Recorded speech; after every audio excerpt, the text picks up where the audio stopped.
Páscoa é tudo o que cantamos, Páscoa é tudo que nós conhecemos sobre morte de Jesus, sobre castigo de Jesus em nosso lugar. Páscoa é esse momento glorioso. E aqui é a primeira Páscoa. Êxodo capítulo 12 narra a primeira Páscoa.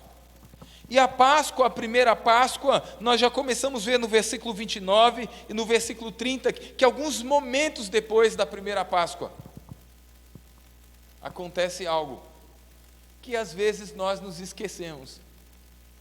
Páscoa é momento de Deus ferir primogênitos. A grande pergunta é: será que só entre os egípcios havia primogênitos? Será que só aqueles que estavam na prisão, como nós vimos, porque até filhos de presidiários, porque começa no mais poderoso, entre aspas, da nação, o primogênito de Faraó morre, mas o primogênito do simples, daquele que trabalha no campo, o primogênito daqueles que estavam nas ruas, também morre. E mais do que isso, o primogênito dos animais também morrem. É Deus matando primogênitos. Deus feriu os primogênitos. A gente às vezes até tem medo de ler o versículo, né? Olha como vocês ficaram com medo. Olha só, aconteceu que à meia-noite, o que aconteceu? O Senhor matou os primogênitos. Na Páscoa a gente tem que lembrar o que aconteceu ali. Momentos antes da morte, momentos antes dessa ferida de Deus sobre aquela nação, a 10ª praga, já haviam passado 9, e cada uma das pragas foi enviada por Deus para humilhar os deuses do Egito, os principais deuses do Egito. O Nilo era considerado um lugar de revelação da divindade, da fertilidade, e foi o primeiro lugar que Deus transformou a água em sangue. O Nilo cheirou mal, os seus peixes morreram. O Deus Nilo, Deus Api, não era nada diante do Deus dos hebreus, o Deus de Abraão, de Isaac, de Jacó. E assim foi indo, praga por praga, pisando, esmagando, humilhando os deuses do Egito. Mas a 10ª praga, quebra tudo que se podia haver de resistências da alma de Faraó e também dos seus poderosos. Porque o primogênito de Faraó era o próximo deus do Egito. Faraó não era um governador, Faraó não era um imperador. Para os egípcios, Faraó era o Deus encarnado, sentado no trono. Era o Deus que dizia vai, e eles iam. Era o Deus que dizia faz, e eles faziam. É por isso que nós vemos Faraó dizer assim: aumenta o trabalho deles. E além de aumentar o trabalho, tira a comida deles. Tira, eles vão ter que produzir ainda os próprios tijolos. Eles vão ter que se desdobrar, vão ter que ter o mesmo vigor. Porque as pessoas ouviam o Faraó como se ele fosse o Deus encarnado, sentado num trono feito por mãos humanas. Momentos antes dessa 10ª praga, Moisés chama o povo de Deus, os hebreus, e diz: olha, no 10º dia vocês vão separar um cordeiro. Se você olhar, o capítulo 12 te explica tudo isso. Vocês vão separar um cordeiro. Esse cordeiro precisa ser um cordeiro sem defeito. Esse cordeiro precisa ter 1 ano. Esse cordeiro precisa ser um cordeiro perfeito, que pode ser assado, que pode ser comido, e cada família vai comer um. E não pode sobrar nada do cordeiro. Não pode sobrar nem um pedacinho do churrasco. Não pode sobrar. E se a sua família for pequena, você chame outra família, chame o seu vizinho, junte, faça um momento de comunhão e celebre. Vocês vão comer o cordeiro com ervas amargas. Vocês vão comer esse cordeiro. Vocês vão saborear desse cordeiro. E além disso, vocês vão estar preparados. Quando você vê lombos cingidos, a gente fala: o que é lombo cingido, né? Lombo cingido, será que é alguma coisa que tinha que carregar, né? A gente não fala isso: olha, cinge seus lombos aí, vamos embora.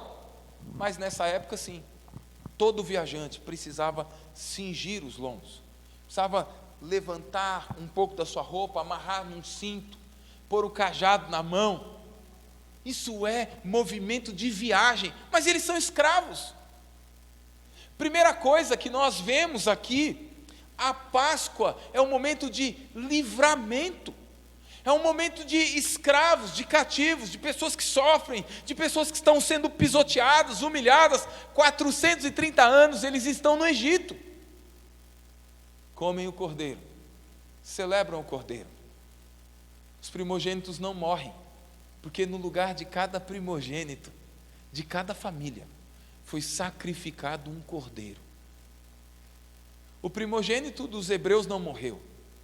Os primogênitos não morreram porque no lugar de cada primogênito, um cordeiro foi sacrificado. Um cordeiro preparado, um cordeiro sem defeito, um cordeiro cujo sangue trazia consigo o símbolo do livramento.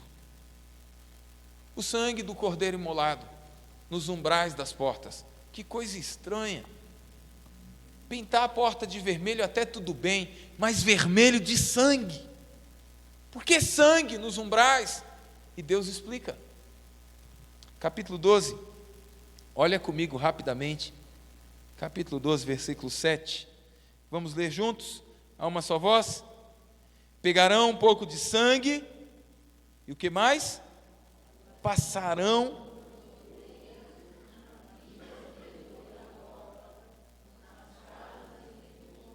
O sangue tinha que estar em volta da porta, nos batentes para nós brasileiros.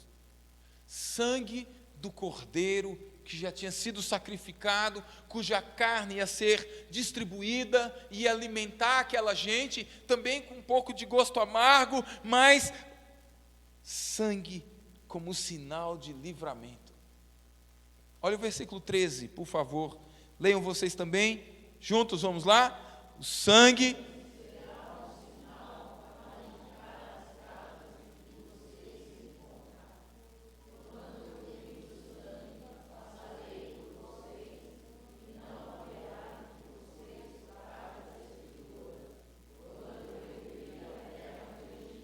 O que Deus está dizendo?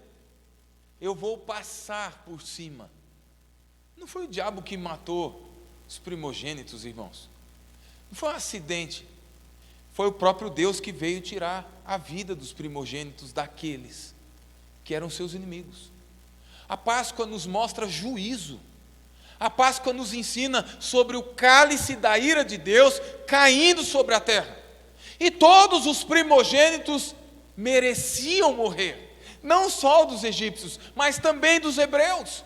Todos mereciam morrer, mas antes disso, o livramento vem através de um cordeiro que alimenta e que dá a sua vida, que o sangue nos umbrais, para que a morte passe por cima. Esse é o símbolo da Páscoa. Pessar, em hebraico, Páscoa para nós é passar por cima. Livramento. Páscoa fala de livramento para nós. Páscoa fala de livramento para o povo de Deus, mas Páscoa também fala de juízo, de ira de Deus sobre aqueles que não lhe pertencem. A vida do cordeiro, substituição, livramento. Os primogênitos dos hebreus também mereciam morrer. Os hebreus não eram bonzinhos, não. Você lembra como eles trataram Moisés e Arão quando eles chegaram? Quando as coisas apertaram, vocês lembram que eles disseram para Moisés e Arão: vai embora, deixa a gente, olha o que aconteceu com a gente agora, o faraó está irritado com a gente, olha como a gente está sendo tratado. Moisés, para de falar com o faraó, deixa a gente aqui, é bom ser um pouquinho mais de escravo, não tem problema ser pisado pelos egípcios, não tem problema passar um pouco de fome, mas a gente tem alguma cebola, a gente tem alguma carne aqui. Para, Moisés, para de falar com ele, o homem está ficando pior com a gente. Os hebreus não foram livrados porque eram bons, mas porque Deus tinha uma promessa para esse povo.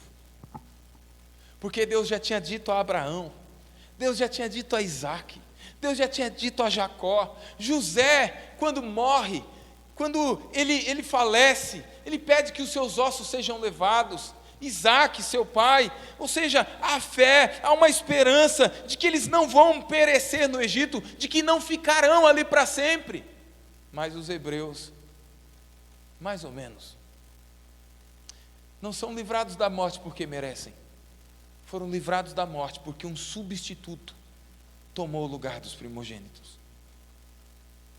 Isso é importante demais para nós, irmãos. A Páscoa é o cordeiro que alimenta na noite, na dificuldade, em meio a ervas amargas, em meio ao sofrimento da vida. É o cordeiro que é imolado, que é sacrificado, que é repartido. É o cordeiro que derrama do sangue. É o cordeiro que livra da morte.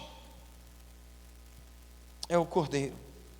Nós sabemos, só o livro de Apocalipse diz 29 vezes para nós quem é o cordeiro. Quem é o cordeiro, irmãos? Porque aquele cordeiro da primeira Páscoa era só sombra do verdadeiro cordeiro que viria naquela sexta-feira. Aquele cordeiro que seria humilhado, cuspido, escarnecido. O cordeiro que nós lemos em Isaías capítulo 53, que ninguém olhou para a sua aparência, não viu formosura nele, nada de especial, é um judeu, é um homem da Galileia, é um qualquer. Para os romanos, para os judeus, é o cordeiro. É o cordeiro. Cristo é o cordeiro enviado por Deus para tirar o pecado do mundo. A primeira Páscoa é só uma sombra da verdadeira Páscoa. A primeira Páscoa é um animal, mas nessa Páscoa, na verdadeira Páscoa, não é um animal, e não é apenas um ser humano, como eu e você.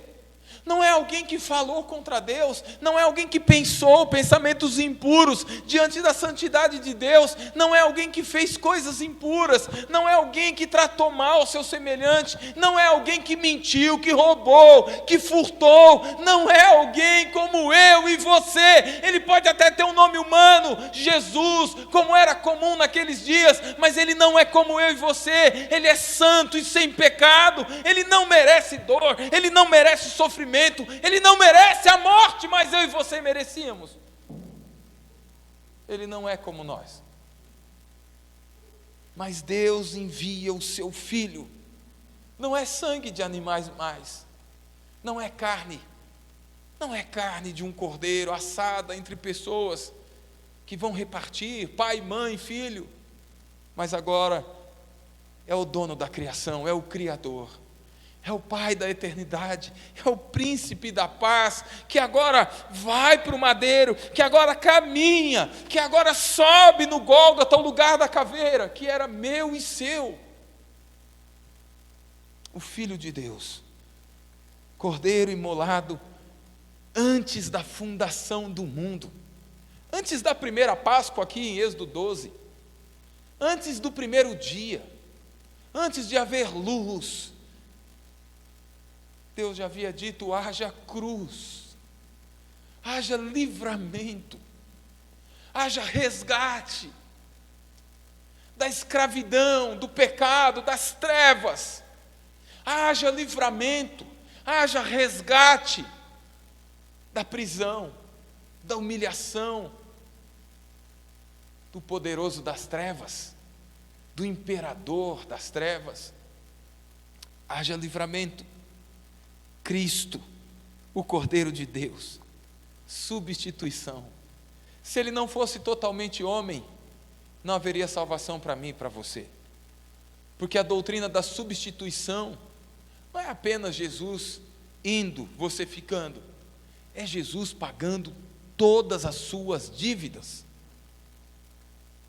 É Jesus, homem, levando sobre si o que todo homem, como eu e você, merecíamos. Cálice da ira de Deus. Nós merecíamos ser feridos, nós merecíamos passar por esse momento da morte, não a morte física apenas, mas a morte eterna. Nós merecíamos, porque inimigos de Deus, como Faraó. Você não é melhor que Faraó. Você não é nada melhor do que os soldados de Faraó.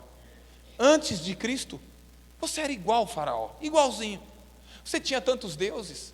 Você adorava o dinheiro, você adorava a posição social, você adorava as roupas, a aparência, você adorava tantas coisas, você adorava a imagem de escultura, você mesmo construiu imagens no seu coração, equivocada, você era tão idólatra quanto qualquer egípcio.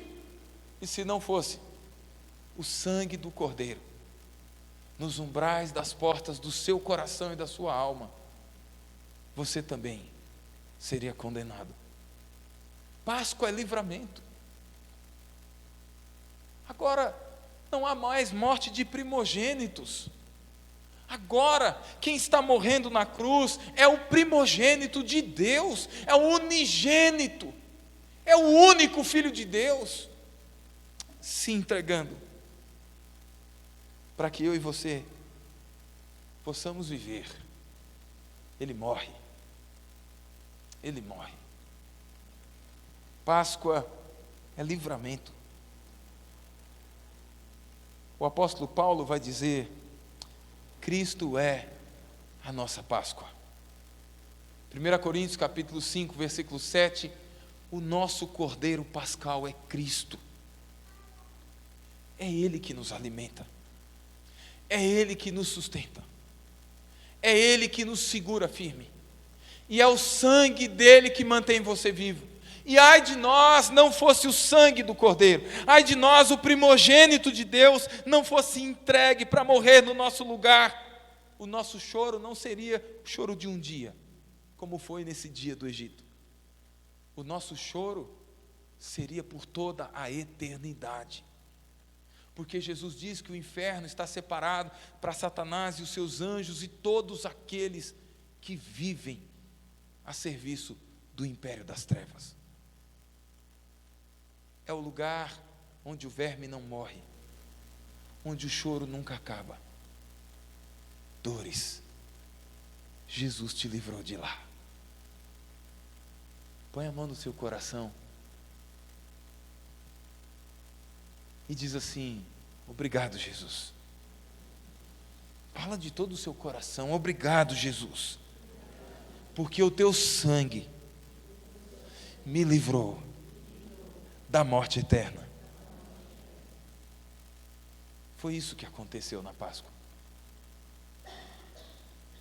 Páscoa nos faz lembrar do livramento, mas Páscoa também nos faz lembrar de liberdade. Livramento, mas também liberdade. Do versículo 31 em diante, olha o que diz: então naquela mesma noite, Faraó chama Moisés e Arão, e agora ele diz: eu quero que vocês saiam daqui agora.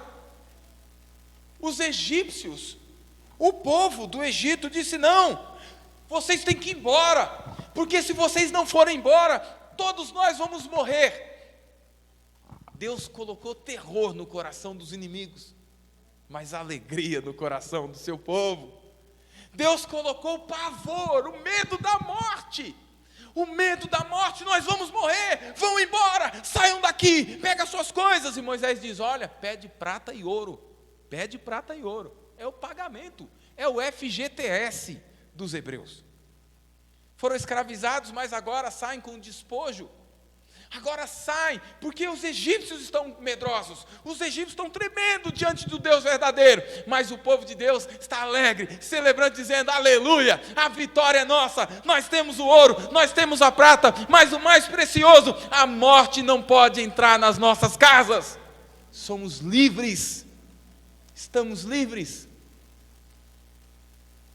Agora, irmãos, Páscoa é livramento e liberdade. Mas a liberdade, agora eu sou livre, aleluia, posso fazer o que eu quiser. Moisés, você vai para o norte, nós vamos para o sul, tem um grupinho ali, que vai para o oeste, o outro grupo, nós vamos embora, cada um aí, vive sua vida, aleluia, Páscoa, nós somos livres. Não foi nada disso que aconteceu. a liberdade dos livrados da morte tem rumo certo: serviço. Olha que interessante, leia comigo, por favor, versículo 31, ali no seu final. Olha o que Faraó diz: levantem-se, saia do meio do meu povo, vocês, os filhos de Israel, vão e o quê? O que um pagão está dizendo para eles? Vão e o quê? Adorem. Vamos juntos? Vão e adorem ao Senhor como vocês. Liberdade para adorar, liberdade para servir, liberdade para fazer a vontade de Deus, liberdade,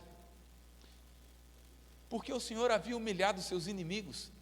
Eles não podem mais prender o povo de Deus, eles têm que liberar mesmo.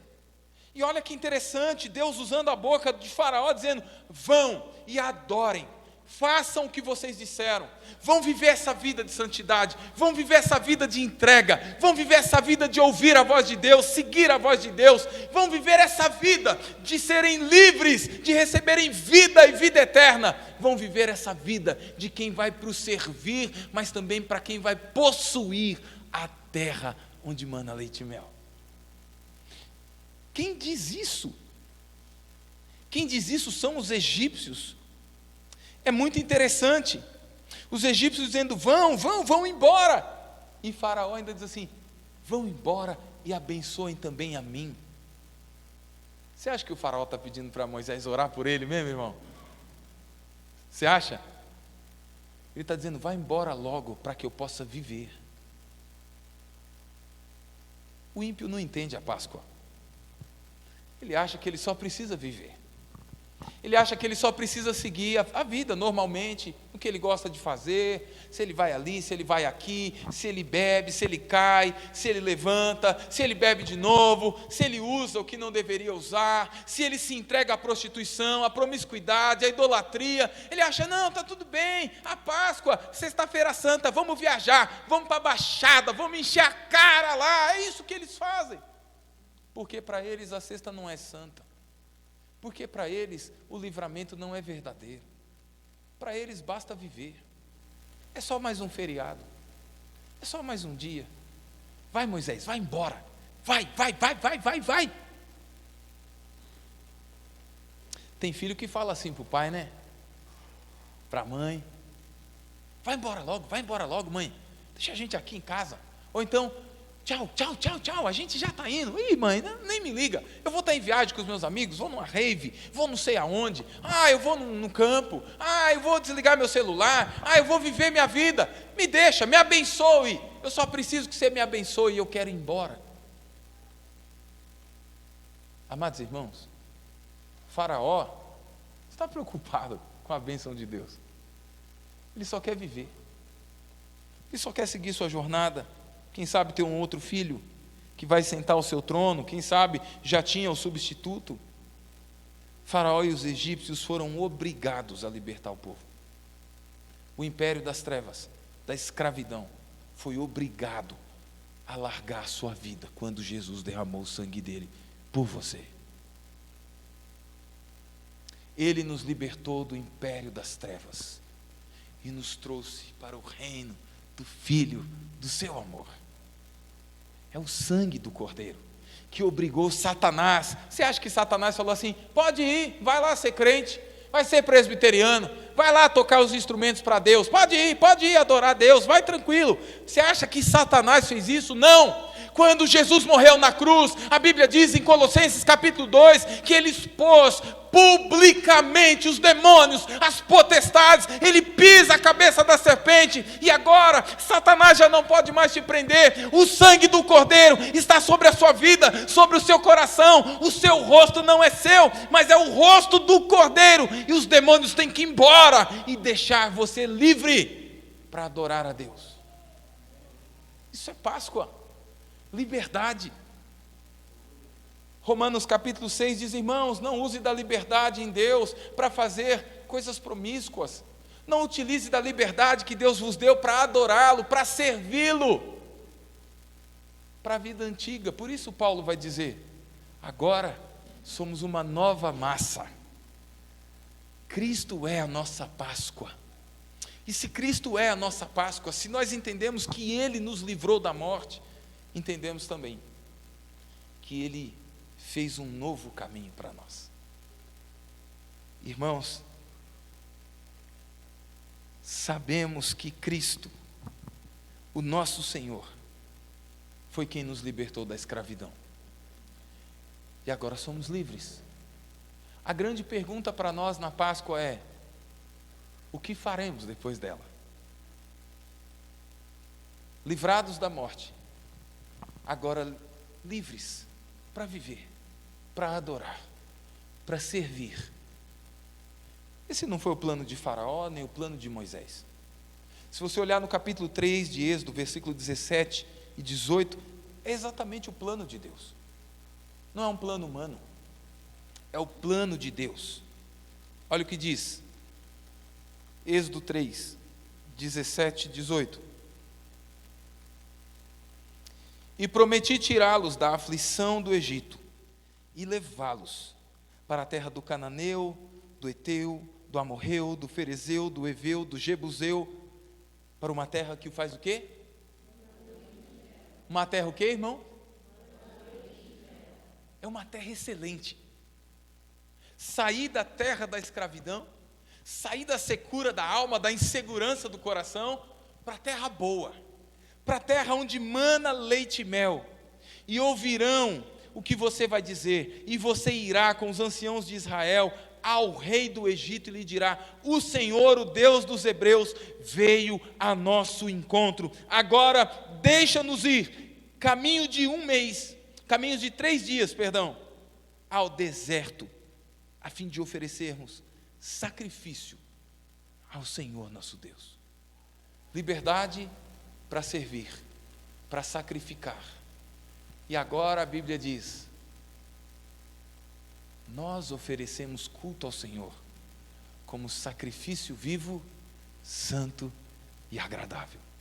Por que você não precisa mais de sangue? Por que você não precisa mais sacrificar animal algum?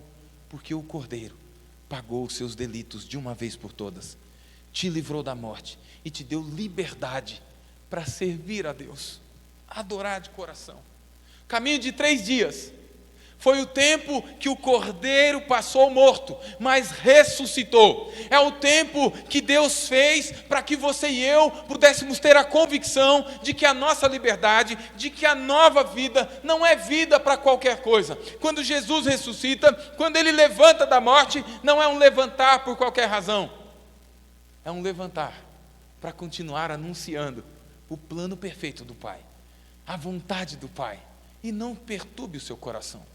Não se sinta pesado, não se sinta assustado. Creia em Deus e creia também no seu Cordeiro, porque o Cordeiro foi preparar nova casa para nós. Enquanto isso, é tempo da peregrinação. Enquanto isso, é entender que a liberdade, ainda que passemos por desertos, ainda que passemos por momentos de falta das coisas, ainda que passemos por momento de insegurança, de inquietação: o que será da minha casa, meu Deus? Estou desempregado. Deus, o que será da minha história? Deus, o que vai acontecer? Senhor, para onde eu vou? Vou para a direita, vou para a esquerda? Há um caminho pronto para mim e para você, para a terra prometida.